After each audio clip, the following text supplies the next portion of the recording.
Welcome to Swish and Flick, an all Potter podcast. Swish and flick. Everyone? Swish and flick. Hello and welcome to episode 73 of Swish and Flick. I'm Megan. And I'm Katie. And this episode is sponsored by Audrey Averill. So thank you, Audrey. Thank you. And today we're going to be discussing our time in Edinburgh, Scotland, and briefly Iceland for one day. But before we begin, I do have a weekly profit for this week, which is Netflix Australia is getting Potter. You lucky people. It's Australia and New Zealand. And all of the films, I think, let me double check, but I'm pretty sure all of the films are coming to Netflix for you there.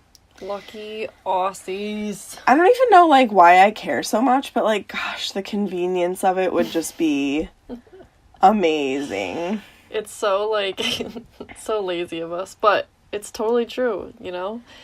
Yeah, Changes all the films. game. Changes the game when you can just use the remote instead of get up and putting in the DVD. Right.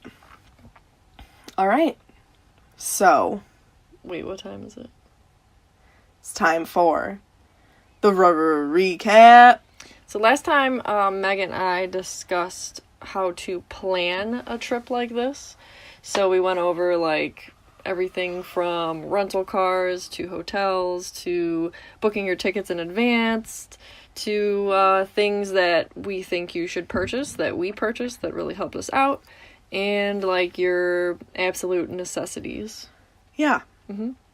So, it was a good time. Yeah, so we want to break down what we did and talk about the things that we did in Iceland and Scotland in this episode. So, first up is Iceland. Brief recap of our day. This was kind of a crazy day. So we flew overnight from Cleveland to Reykjavik. Which is not as bad as you'd think. No, I slept pretty good on the flight, actually. But, even still, it was only a 6-hour flight. So... It's the longest flight I've ever been on. Yeah. Not me, but for you. However, 6 hours is not always enough sleep for me. Right. So, plus, you're getting on the plane, you're getting settled, you're not really gonna fall asleep until you're, up in the air and the lights are off and everything. It takes a little bit. And you're sitting up. Right. You can't sleep while sitting up. So, it wasn't a great night's sleep, but we slept. So we get there in the morning and we have to go, wait in line. First thing, we were hungry for breakfast. Starving. And I'd heard that Iceland was expensive.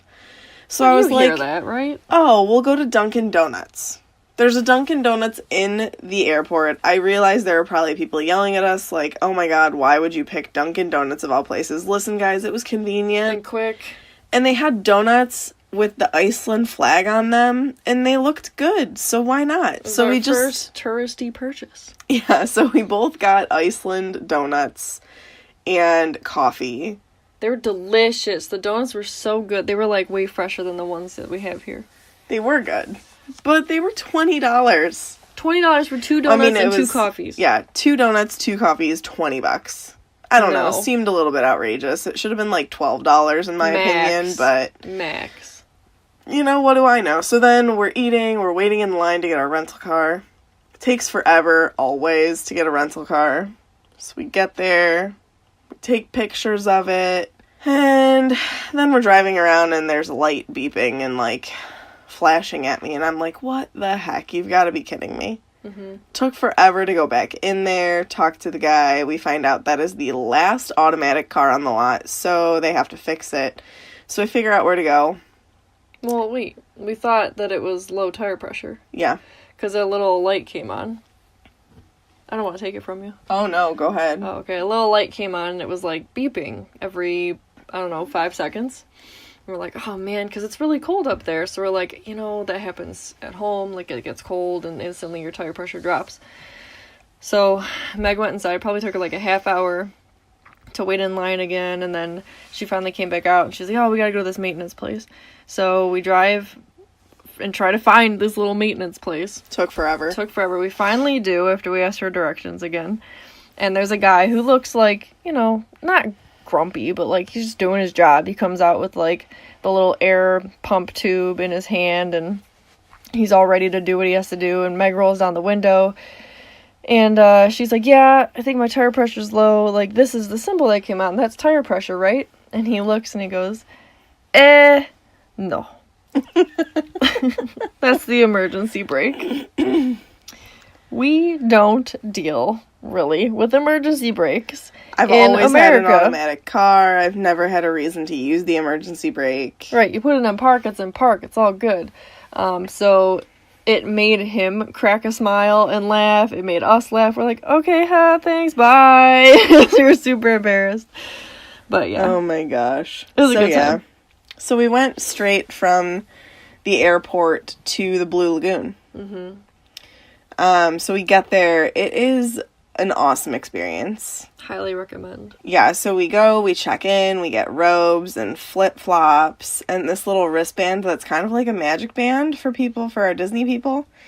So you can like buy drinks and anything in the lagoon. You just like, you have them attach it to your wristband, and then when you leave the spa, you pay for it. Which is so nice because you don't want to be carrying a wallet in 100-degree water. You literally, like, can't because of, like, the stuff in the water. Like, it just doesn't work. It'll ruin it. The minerals and stuff. So the Blue Lagoon is amazing. So cool because you're in this, imagine, like, the perfect hot bath water. And then, like, all the lifeguards are in parkas and scarves and hats and gloves. Yeah, because it's literally, like, 30 degrees outside. Yeah. So it was absolutely freezing walking out there, and then, like, the shock of my feet being on, like, the cold deck going into the hot water was, like, a shock. It was crazy. Side note, I've never seen more naked people in my entire life in the dressing room. I think maybe it's a European thing. I'm not really sure, but... Lots of butts. Yeah. It was... I don't know, it's just not like that here. So, but it's whatever. So you have to shower before you go in there, and you have to put this, like, conditioner in your hair that smells delightful. Mm-hmm. Because the water can, like, dry your hair out. So we, like, spent all of the day at Blue Lagoon, pretty much. We, like, went in and out of the water quite a few times, because we did get, like, pruny, and it kind of tires you out being in the water. So we went and just, like... chilled on some chairs, relaxed for a little bit. Got a snack. Yeah. Got some water. Yeah. You need to, oh my god, hydrate when you're in there. Yeah. Yeah. But it's a really cool experience, and I highly recommend it to anybody who has some time there. I know it's considered super touristy, but it was one of the coolest experiences. I would do it again in a heartbeat. Oh, definitely. Yeah. And then we had planned to, like, drive around and see one of the waterfalls or something, but we were so exhausted that day that we literally just drove to our Airbnb and tried to watch The Crown, because we were like on this kick watching The Crown. Fell asleep like 10 minutes into the episode. Mm-hmm. I woke up like just 3 hours later out. And was like, oh, I should probably turn this off, and then just went to sleep. Yeah, we were out. Yeah. So we had an early morning to the airport to fly to Edinburgh. Mm-hmm. We were super excited about it. Was that like a 2-hour flight? It was like 3. 3. Yeah. Yeah. It was 3 hours, and there's a 1-hour time difference, so you're going ahead an hour when you're flying. So we get to Scotland. It's already so beautiful. Just flying into it was so pretty. Yeah. There was, like, flying over, like, all the green, and there were golf courses everywhere, and the city just looked so pretty. You could see it, like, on the coast. Mm-hmm. It's a fairy tale. I think I said that last time. I love Scotland. Yeah. So, day 1, we get there. We have to go get our rental car. Easier. My first experience driving on the other side of the road. Yeah. I caught on pretty quick, though. She did. I was so proud of her. It was like maybe 20 minutes, half hour, and then she was like, it clicked. Yeah. She's like, I got this. She did really good. So we're driving. I just put, like, Edinburgh Castle or something into the GPS. So we just, like, headed towards the city. And then we were driving in and we passed the zoo. No. Well, we were coming up to the zoo. And I knew, like, I had wanted that to be on our to-do list, but I didn't know when we were going to have time or if we were going to have time. So we're driving, and I'm like, I see the sign for it, and I'm like, do you want to go to the zoo? And Katie's like, sure. So I'm like, okay. So I literally turn into it right then. Literally, like, right after she said okay, she made a left turn. I was like, oh, we're here. Yeah. Okay. And I was like, no, this is an awesome, like, first thing to do. It's very us. We love zoos. We love zoos. Yeah, and, like, it was our first taste of the city. So we get in there. The entire zoo is on this massive, like, cliff. No, it's just Hill. a really steep hill. So the entire thing, you're going up this steep hill. However, the exhibits that were there were beautiful. Yeah. They had the penguin exhibit, and you can actually watch the penguins on their website on, like, a webcam 24/7. Yeah. And then they also have pandas, which is why I wanted to go. We'd never seen a panda in real life before. So we had Nope. to do that. Yeah, and it was really cool. And they had a really awesome wallaby exhibit where you actually get to, like, walk through it. And, like, you can go right up to the wallabies. I mean, obviously you're not supposed to touch them, but... I mean, they were just, like, right there. Yeah, it was right cool. there, no barriers. Which I'll point out is very different from, like, American zoos. Like, it's just an honor system over there where it's like, we trust you not to touch the animals. Yeah. So don't. And we'll keep this exhibit open, you know? And, like, everyone just follows the rules, which is really cool. Yeah. Americans don't do that. So after that, we decided to go to Prince's Street, which is, like, the famous shopping strip in Edinburgh. We purchased our You Are Here mugs. Mm-hmm. And then we stumbled upon our first Primark. Primark, guys. Primark. We only have 3 in existence in the US of A. It's so awesome. I think we have 4. I think there's 2 really? in Boston. I don't know. But it's so awesome. I got some Disney stuff. I got some Harry Potter stuff. It wasn't as big as the one in London. So, and I knew that. So I didn't go crazy at this one because I knew that we were going to a bigger one later on in the trip. But we did pick up some stuff and it was really fun. I got a new hat. Yes. And a hoodie. And a hoodie. Yeah. 2 And I things got a don't rain need. jacket. Like, we even bought some stuff that wasn't Harry Potter. Yeah, it was just like related. our first taste, and we're like, "This is awesome!" Yeah. We're just loading up our arms, but we really weren't that bad. No, and, like, we literally just hung out on Princess Street. We wanted it to be a pretty chill first day. We didn't want to, like, you don't want to overexhaust yourself. No. You want to see everything you want to see, but you need to know, like, okay, my body's probably going to need a rest. Yeah. Because if you run yourself down, you run the chance of sleeping in the next day and missing stuff, or making yourself sick, and then you're gonna miss a bunch of stuff anyway. So make sure you try and pace yourself. We did really good. Yeah, we did. We also had to take some time between this and dinner to go and check into our Airbnb. Mm-hmm. So, like, after that, we went back to the car, we left. I think also this was the day we got Wagamama's, wasn't it? Yeah. Yeah, we ate at Wagamama's, which is, like, Asian noodle. It's, like, Asian food. It's a chain over there, but we like don't have it ramen. here, so... Yeah, it was pretty good. It was good. But we went back to the car and drove to our Airbnb to check in, and the guy was so sweet. I'll put a link to where we stayed again. Highly recommend. If you need a place to stay in Edinburgh, it was great. He was super informative, very helpful. He told us the bus routes. He told us, like, places to go in the city. It was awesome. Yeah. So we check in, we, like, bring our luggage up there, settle a little bit, and then we decided to head out for dinner. And I had stumbled upon Rose Street on my... So, like, I don't think I told you guys this in the planning episode, but something that I would do pretty often would just be, like, go on Google Maps, and I would, like, walk the streets on Google, like, Street View. Literally. So I could be like, oh, this area looks cool, like, we should check this out. So I stumbled upon Rose Street, which is a pretty popular street that has a ton of restaurants. But I found one called the Rose and Crown. Which is special to us because in Epcot, there is a restaurant called Rose and Crown, and while we've never actually eaten there, at least I haven't. I just have gotten chips there before. One of our favorite drinks is there. Yeah. It's called the Welsh Dragon. So, yeah, so we're like, oh my god. And it even, like, looked like it and all that, so we're like, we have to eat here. And we wanted to eat, like, at a real pub. And this was our first experience with that. So we go there, and it was so good. It was so good. I got a steak and ale pie, and the meat was so tender, and it was like this fluffy, here's my Hufflepuff coming out, this fluffy, crispy top of the pie, and then, like, delicious chips.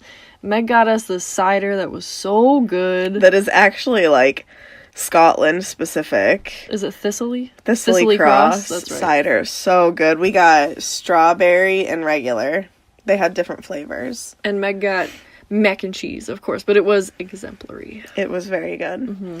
That was one of the best meals we had all trip. Yeah, I agree. I would love to go back there sometime. And they were very nice. So we kind of like called it a night earlier because the next morning we were getting up super bright and early and driving across the country. So early. Literally. It wasn't bright yet. No. We woke up so early and we drove to Fort William to catch the Jacobite train, which is the Hogwarts Express. Is it 3 hours up? It was 3 hours to the northwest. Yeah. Worth it. So we got to drive through the Highlands. We got to drive through the Highlands. We got to drive through Glen Coe, which is like a national park pretty much there. Picture of the Highlands, and that is where they had filmed like Hagrid's hut. Picture the scene where Harry's on Buckbeak's back. Yeah, I'm pretty sure that's Glen Coe. I mean, if it's not, it's almost identical. Looks like it. So, I mean, it's just like, it was beautiful. We don't have, at least I've never been to anything like that here. Maybe it exists like at national parks or something. I don't know, but I've only seen that stuff in books. Yeah. So to see it in real life and it's really that gorgeous, it was awesome. Yeah, it was. I wish I wasn't driving so that I could have like appreciated it more, because like I could get glimpses of it and obviously I was seeing it as I was driving, but you couldn't just I wanted to it. just like stop and stare.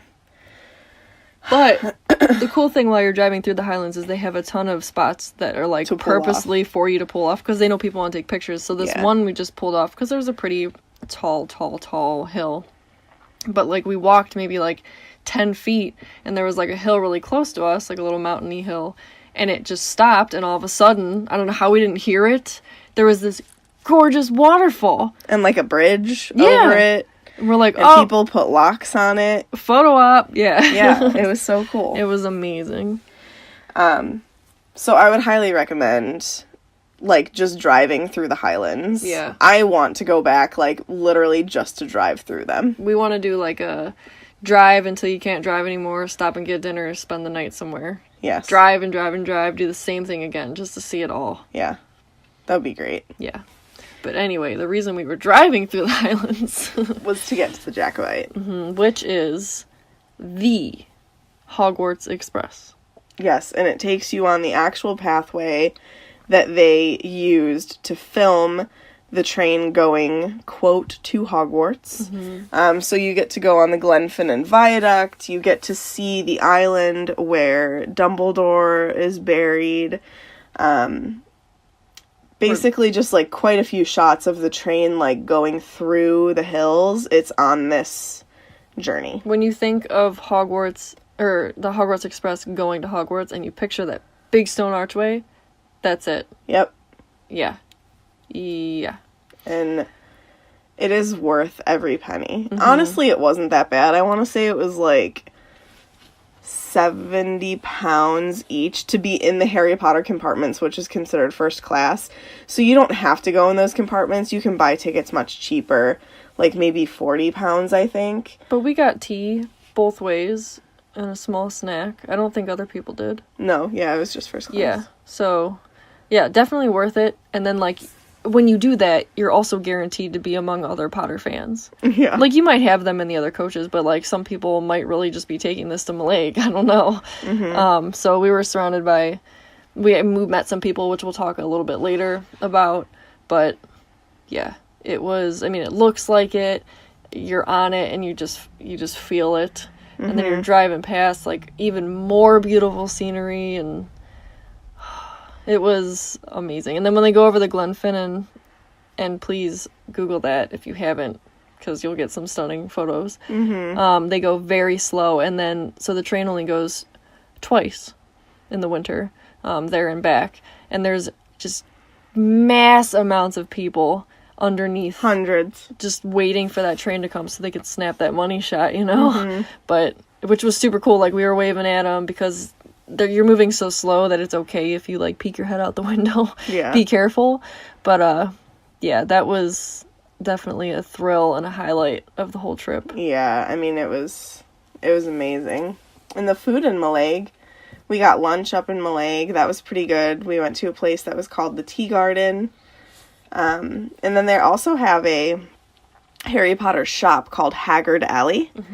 And it's amazing the amount of Potter merch that they shoved into this tiny little shop. It's pretty impressive. It feels like a Diagon Alley store because you know that, like, magic's holding that up, you know what I mean? Yeah. And there was just so much product in there. We actually didn't buy anything at that store. We had great restraint. Yeah. But they had really cool stuff. I was really stuck on I'm not buying anything unless I can't get it in the States. Right. So it made it easy for me to save some money on merch. Best hot chocolate of my life, though, was during lunch. lunch. Yeah, they had luxury hot chocolate where they literally give you like a spoon with chocolate on the bottom and you're supposed to stir it into hot milk. Not just a spoon of chocolate. A spoon with a big chunk of chocolate. And then they give you cream on the side to like put on top. It literally took maybe a solid 3 minutes to be able to mix all that chocolate in. Oh, it was so good. It was so good, though. So then, yeah, you just come back on the exact same pathway. So you are on the Glenfinnan Viaduct twice, which is really neat. And then they drop you back off in Fort William, and then we drove straight back to Edinburgh. Yeah. It was an all-day thing. It was. We did find time at the end of the day, though, to go and get dinner at the Elepahtn House, which is where J.K. Rowling spent many a days writing the first and second Harry Potter books. Yeah, that was pretty surreal. So you just walk up, and they've got this giant, first of all, it's like, oh my god, like, I've seen pictures of this place, and like, here it is. They've got a big giant sign in the front window that says, in quotations, because I don't know if they can actually claim this, they're like, the birthplace of Harry Potter. It's like, you know what, the birthplace was JK's mind. Technically, she wrote at a lot of cafes. The Elepahtn House just kind of claims the fame because she did like mention it in an interview and go back there and like talk about it. But it was really neat. It wasn't busy when we went, which I guess is rarity. So we walked right in, got a seat. We sat right along the back wall by the windows. You know, view of Edinburgh Castle. It was gorgeous. And I got a steak and ale pie. Yeah. And Katie got like a ham sandwich or something. Oh man, you know what? Kelly, I think it was, made fun of me for listening to this. I don't care. It was so good. It was so good. A ham and cheese sandwich. I had a couple bites. So good. Yeah.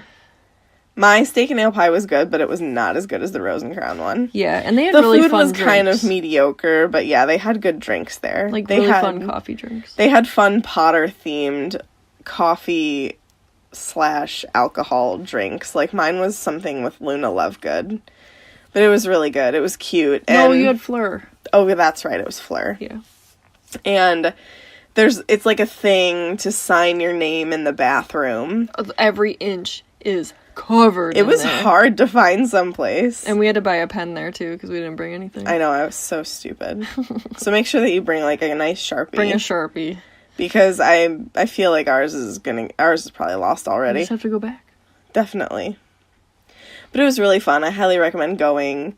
It's just a cool experience to be able to...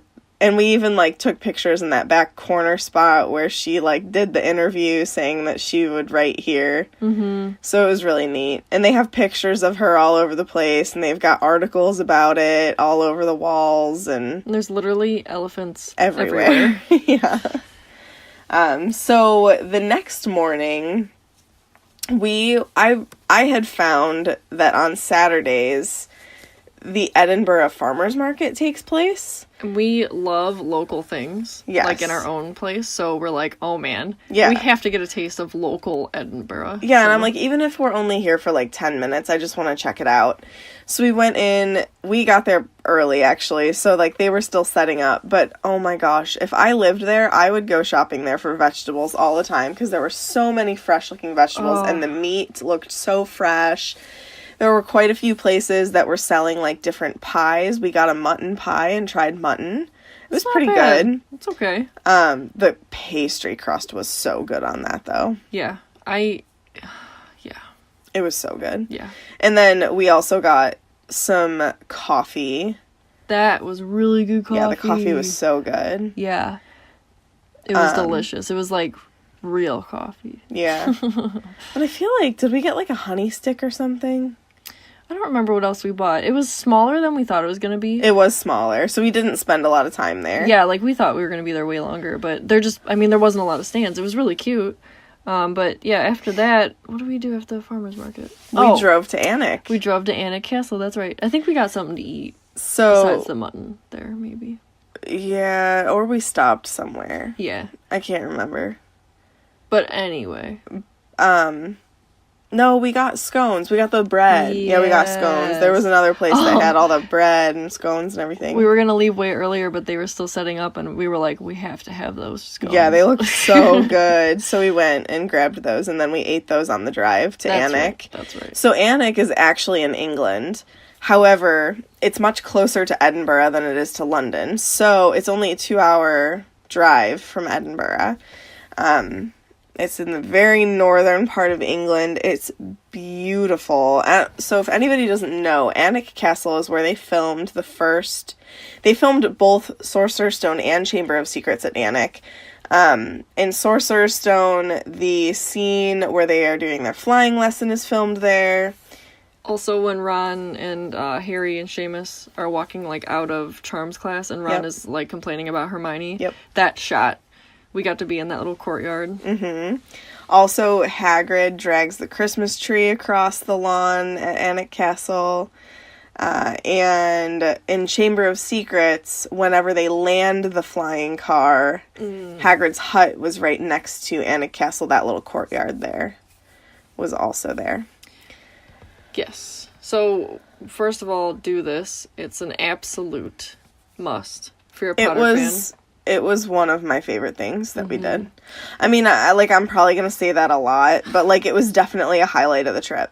Yeah, whenever people ask me, like, well, what was your favorite part? I'm like, honestly, every day.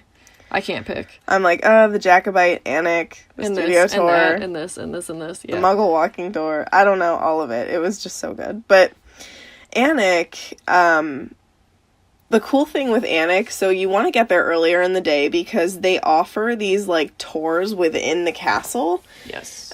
So they have one that talks about filming at the castle, so that it's mostly Harry Potter, but they also talk about Downton Abbey. Downtown. And Robin Hood. Yeah. And his merry men. I think so. Yeah.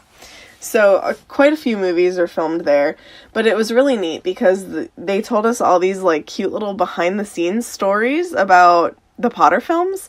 So for example, like one of them, they were filming the scene of Hagrid dragging the Christmas tree across, and obviously in the film it's winter at that time. However, when they were filming it, they filmed it in October. It was not snowing yet. So they had to make fake snow. So it was literally just like little pieces of paper. And they like blew it around with a fan. Yes.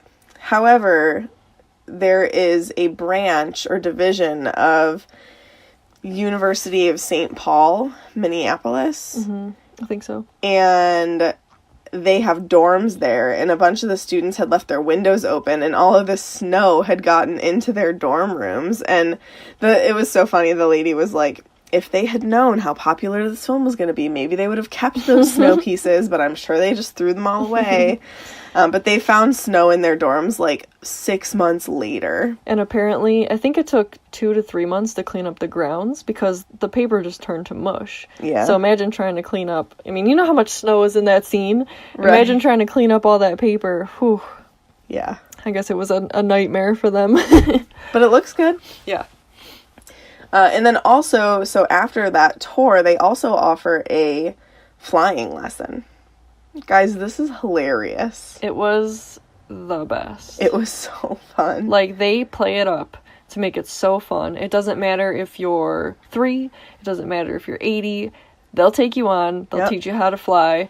If you get the pair that we had, they were so funny. Yeah, they were hilarious. But yeah, basically they teach you how to fly, and they make it ridiculous and silly. And then they help you take photographs with the brooms so that you can look like you're flying in the pictures. We flew. Don't let her. It's amazing. Don't let her try to trick you here. We flew. So while we were at Alnwick Castle, we ran into these lovely ladies who we had, until that time, not realized that we had met before, but 2 of them were on the Hogwarts Express with us, and we had chatted with them when we were trying to find the island that Dumbledore's grave is on, because you go past it so quick, it's really hard to spot it. We're like, oh, that was it. Maybe. I think this is it. I don't know. Yeah. So, we had run into Chelsea and Katie, and they, oh my gosh, they're so sweet. And then they were again at Alnwick Castle, however, with their 2 other friends as well. Which, keep in mind, so we've run into them 3 hours north of Edinburgh, and now we have 2 hours south of Edinburgh in England. Yes. We ran into them again. Yeah. So I wanted to plug their social medias so that you guys can go and follow them. One of the girls, her name is Brandy, she runs the website Simply Potter, and I actually had already followed her on Instagram, which is really funny, but she has a great Facebook page, and she posts all kinds of, like, new Potter information. She posts whenever there's deals on stuff on Amazon. It's awesome, but she's on Instagram just at Simply Potter. Chelsea is at Gryffindor Pinup, and she's also really sweet, and they're all really sweet. Katie is at Lottie Lumos, and Hannah is at totally_tonks. So all of them are, like, super into cosplay, and they had the coolest pictures. Katie, aka Lottie Lumos, makes a ton of costumes, and she has some really awesome ones. Yeah. I just loved their story, like, as friends. They all met at the celebration of Harry Potter, and that's, like, how they came together. And then they decided to go on this trip together. Like, how cool is that? But then we ran into them so many times in Scotland. It was crazy. It was like, we ran into them in Fort Williams on the train. We ran into them in Alnwick. Then we ran into them in Edinburgh later that night. And then we ran into them again when we were in Greyfriars Kirkyard, like in a graveyard. Yeah. So it was just really funny. So shout out to them, and thanks for going to flying lessons with us. It was a blast. So after we were done at Alnwick, we drove back up to Edinburgh and went to Victoria Street, which is the inspiration for Diagon Alley. And do you want to talk about Victoria Street? It's just so cool. Like, it's different from anywhere else in Edinburgh. Like, it looks like you can easily glance at it and be like, oh yeah, I see it. It's like a very, very steep kind of curving hill. And there's just like differing sizes of buildings, and they're all different colors, like the facades. There's 2 of them that are Potter shops, which J.K. Rowling is much more lenient with the people of Edinburgh, and doesn't, like, mind that there's a shop called The Boy Wizard, right? Yeah. Or is it The Boy Who Lived? The Boy Wizard. Okay. I don't remember what the other shop's called. It's like the Museum of Context. Check out Main Street 9 3/4 for future information here. Yeah. But yeah, it was, I mean, it's just totally, when you see it, it's Diagon Alley. Yeah, it's beautiful. So we did a little bit of shopping at the Boy Wizard, and we walked around Museum of Context, and then we... Alright, I'm, like, sad to kind of end this episode. I know. To be honest, because I could literally relive these memories again and again and again and again. And keep a lookout for our vlogs on Main Street 9 3/4, because everything we talk about will be in real, living color. Yep. But...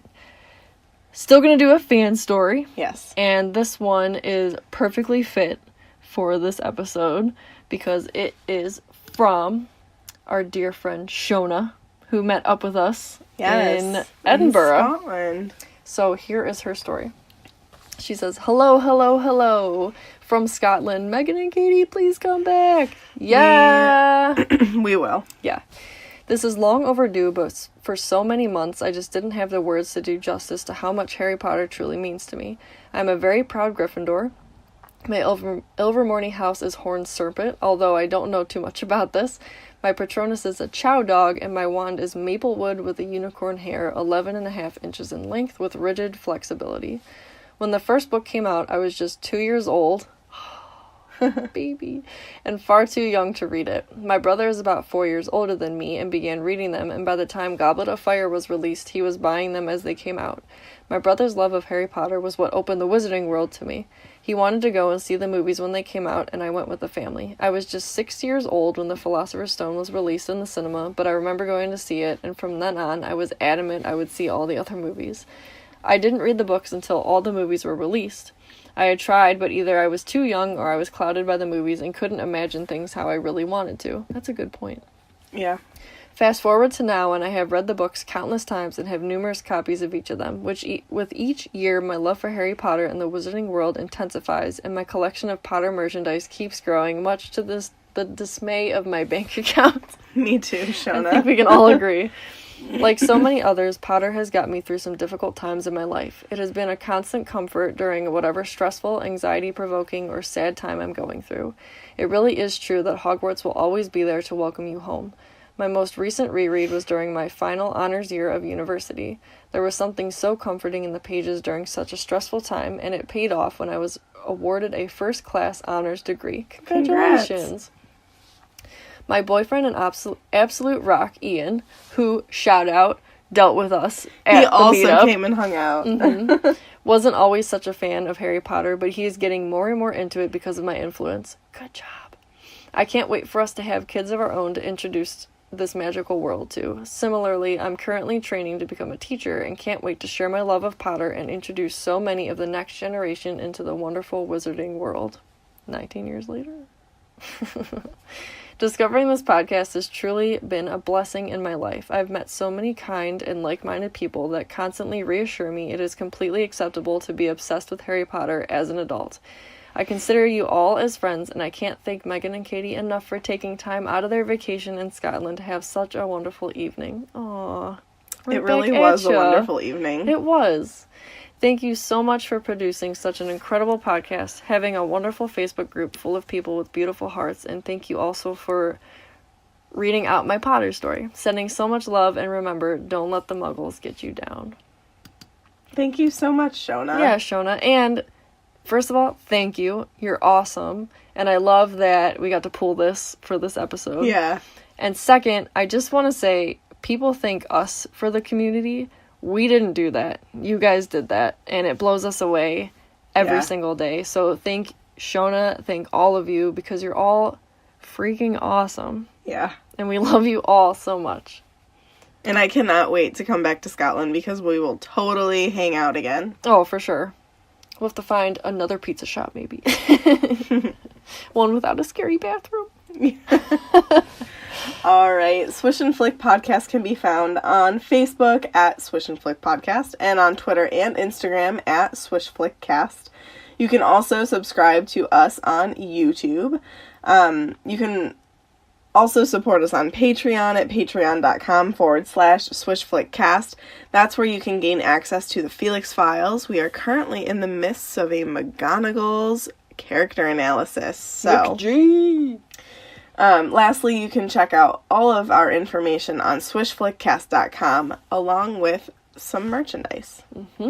And always be on the lookout for some new merchandise because we like to do it in like random bursts. Like, oh, I got this idea, I gotta put it on everything because we get excited and we want it. So yeah, don't forget, I think I said it 1,000 times, that we have our vlogs for this trip above Main Street 9 3/4. Yep. We have YouTube, Facebook, Instagram, all that good stuff. And if you're interested in Disney stuff, we're doing Grown Up Kids right now, and we're doing Podmas, which is only 2 days left once this airs. Yeah. But we did 25 straight days of movie watching and podcasting. So if you're looking for some extra content because you're bored or whatever, you're trying to get away from your family on Christmas, check that out. Yeah. So that concludes this week's episode. Thank you so much for listening, and don't let the muggles get you down. Amazing! Just like my voice!